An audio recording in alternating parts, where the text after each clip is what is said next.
Mike Powers back at you with Chronicle number 55. 55. You'll recall that in Chronicle number 54, I made you a promise at the end. I said I was going to go back and look through my writings from ADX and from all those years in federal prison, and I'd find the example of guided imagery that I would use myself to create events. And I want to show you how this works. And look, this is what it is, guided images. And here's how it works. You just basically just relax your brain, right? And put your attention on the story. And imagine yourself doing all of this. So I would just get comfortable in my cell, as comfortable as I could. And, a lot of times I would make a hammock. I could take the blanket and you can take a piece of sheet or whatever and tie around one end and tie it to the shower nozzle.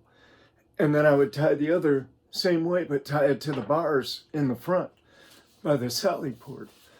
And made hammocks like that. Slept in them, hung out, read, everything. I mean, hammock was a big part of my program there. And, I guess it wasn't done routinely because the staff and everybody would act surprised when they would see it for the first time. But, typically I might be just kicking back, just trying to relax and trying to, feed my brain these real life events that weren't quite real life, but I don't know. Imagination. That's what we were talking about. So here we go. This is a motorcycle ride. You are walking through a motorcycle shop and looking at the new motorcycles that are lined up across the showroom floor. There are all kinds of motorcycles in all kinds of styles and colors. The smell is of metal and leather and oil as you stroll around the shop. You look over a bike that catches your eye and check the price tag and sit on it. You look around some more and see an even better looking bike over on the other side of the room. You go to it and carefully look it over from front to back as you squat down. A salesman comes over and stands nearby with one hand on his chin. You check the price tag and see that the asking price is reasonable. The salesman goes over and opens a big glass door that leads to the pavement outside. He asks if you'd like to take the bike for a test ride, and you say you would. He wheels the bike out onto the pavement in the sunlight and removes the price tag. A mechanic comes out with a gasoline container and oil. He checks everything on the bike to make sure it's ready to go. The salesman uses his hands to offer you the bike and tells you to go ahead and take it out for a ride. He looks at his watch and tells you that he expects to see you back sometime after lunch. This gives you something more than an hour to test ride the beautiful machine. They walk inside and leave you alone with the bike. You throw one leg over the seat and grab a hold of the handlebars. You tilt the machine upright and kick the stand up and back so that now the entire motorcycle is in your hands. You turn the ignition key to the on position and hit the starter button with your thumb. The powerful motor turns over fast and catches and roars to life as you give it some throttle. You rev the engine a few times and listen to the sound. You are now quite excited as you pull in the clutch and shift into first gear with the toe of your shoe. You give it a little bit of throttle as you slowly release the clutch and the bike takes off. You steer it around a parked car and ease it down a paved grade near the road. You wait until the traffic is clear and then you pull out onto the roadway. You begin to take it through the gears nice and smoothly. You've ridden motorcycles plenty of times before, and you are confident that you can ride this one just as well. You are in traffic, and there are cars and trucks on the road with you. There are stores and gas stations and commercial buildings in this area. You downshift and stop at a red light. There are people in their cars and trucks who are looking at you and the motorcycle you are riding. The light changes to green and the traffic begins to move. You ease along with the traffic and the road passes beneath your feet. You want to get out onto some country roads so that you can put the bike through its paces. You turn right at the next intersection. This road is less populated, but you still have to go about 2 miles further down in order to connect with the road you're looking for. The wind is in your hair and the machine is rumbling with barely restrained power beneath you. There are now less buildings and traffic, but you hold back. The turn you want to take is now coming up on the left-hand side. You hit the turn signal and ease over to the left to make that turn. Now you are on the road that leads through the countryside. You see houses and trees go past. You cross a bridge over a river, and there is a farm on the other side of it. The road turns to the right in a fairly sharp turn, and you have to downshift and touch the brakes a little bit. But now you are facing a wide open roadway on good pavement. This is what you've been waiting for. You open the throttle wide and the bike takes off like a rocket. The power and speed is a bit of a surprise. Suddenly the trees and occasional houses are whipping past and the wind is making your shirt flutter and pop. You ease off of it and come back down to a nice cruising speed. There's a nice curve up ahead and you lean the bike into it and power right on around it. And now there is another straightaway. So you lean forward and give it just about everything it has. The force of the wind is trying to pull you off of the bike. The engine's whining loudly and sounds like a race car. Everything is flying by so quickly that you cannot take it all in. You are eating up the road in fifth gear with a wide open throttle. Another curve is coming up really fast, so you ease off of the throttle and touch the back brake with your toe and downshift into fourth. You are still traveling too fast, but you go ahead and lean it into the curve. Your knee almost touches the road as you lean it over and power through the turn. The bike holds the road like nothing you have felt before. It is almost unbelievable that you cornered at that speed. You come out of the curve and ease off of it.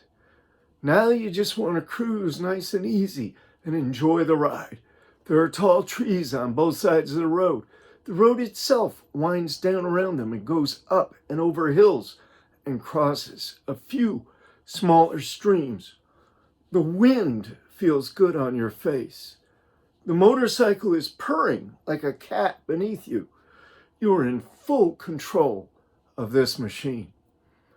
Up ahead is an intersection where a small mom and pop gas station and store appears on the corner. You pull in and park off to the side a little. You turn the bike off and extend the kickstand and get off the bike. The engine is hot and makes little ticking sounds. You stand back and look at it. This motorcycle is a very beautiful piece of machinery, you think. You go inside the store where it's nice and cool. The old man behind the counter says hello, and you return the greeting. You go to the back and get a pint of ice cream and something to drink. The store is old and has wooden floors and little knickknacks attached to the walls and overhead beams.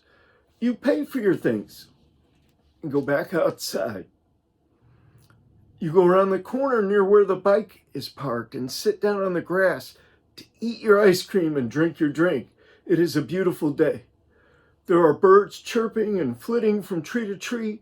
You can hear the gurgle of a brook that must be right behind the store.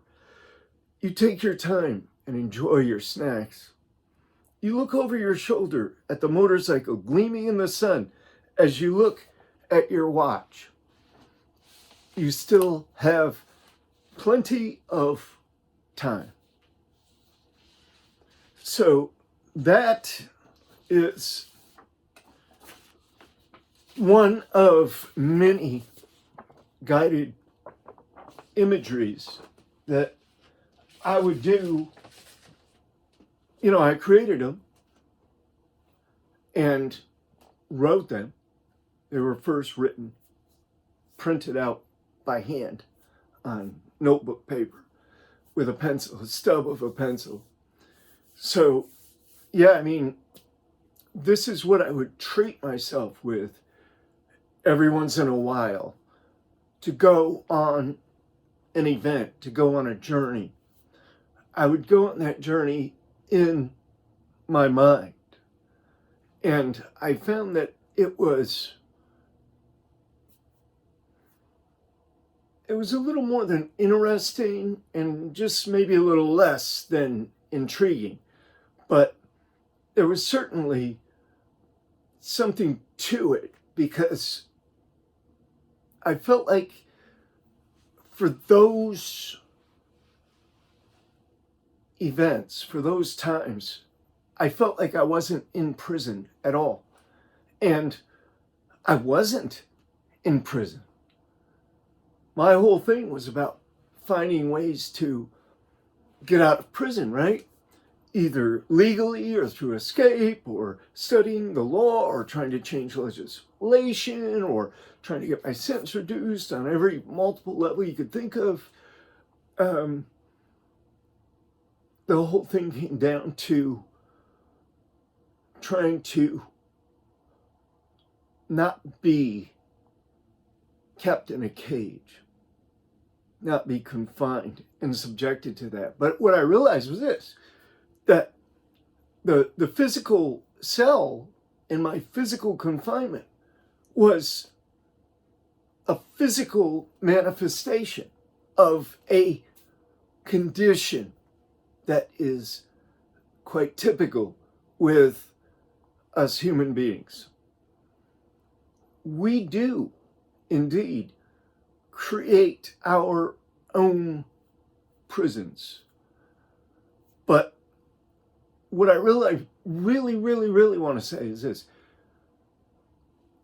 The main thing that I realized was that the physical world is only one world. And you can easily prove that to yourself by just imagining something. Like what we just did. We took a motorcycle ride, and if you were really concentrating, if you were really there mentally, you just let your mind grab a hold of that story and make whatever imagery it would make. You went on the ride with me. We were all riding together. And for those moments, we were relatively free. We were doing something that we love to do, perhaps. And that's what I wrote. I mean, everything that I loved to do is, was part of a guided image. So, yeah, it's stuff like that was, that I discovered the potential of, the power of, because it's like this, from time to time, we had these little windows at the back of the cell. It's just really drab. You look out the window, it's just brick, like 4 foot away. But from time to time, there'd be a little sparrow or a little bird that would alight on my outside windowsill right there for a short time.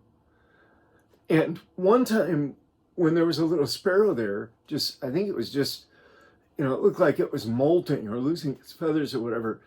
It looked cold too.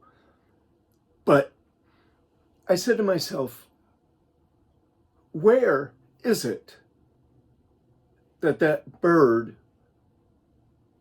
has actually alighted? Is it some physical space that's separate from where I am, that's got this illusion of distance? Or is it closer than I ever thought possible? Is this actually happening in my mind. And where else does it happen?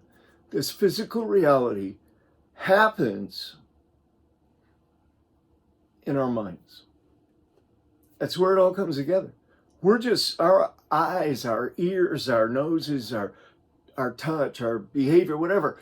We are just sensing. It's just sending signals back through those sensory organs or attachments. And when all that comes together, it forms a picture of what we call our reality, what we see. And moreover, more importantly, not just what we see, but how we see it, what our perspective is, the way we see it. So these things all began to occur to me, not right away. It was really the product of meditation. It was a product of just sitting down. I would make a little candle. I would take and save up butters, and I could put them in the hot water, and then the oil from the hydrogenated butter the oil would come to the top. I could put a hole in the bottom of the little plastic bag and let all the other stuff drain out. When I got to the oil, I fill up a little cup or a little bottom of a milk carton with the oil, and then just take a little bit of a piece of toilet paper and just roll it into a wick, put it through another little piece of milk carton with a hole in the center of it, and just sink it in there, and then light it up, and you've got a candle. So I would often just sit with my candle, and I had the icon in front of me, and I would just sit on my blanket on the concrete and turn the lights out, and I would just meditate. I would just become okay with just being with myself and not moving or acting in the physical realm. Just that quietude, that silence, that helped to change my perspective a lot. That's why, one of the many reasons why, we now call it diaphragmatic exercises, but that's why a diaphragmatic exercise routine can help the human brain to develop a more refined perspective, which is called understanding. So with all that, I'm going to cut off for Chronicle number 55, and I'll catch you on Chronicle number 56 soon. Thanks.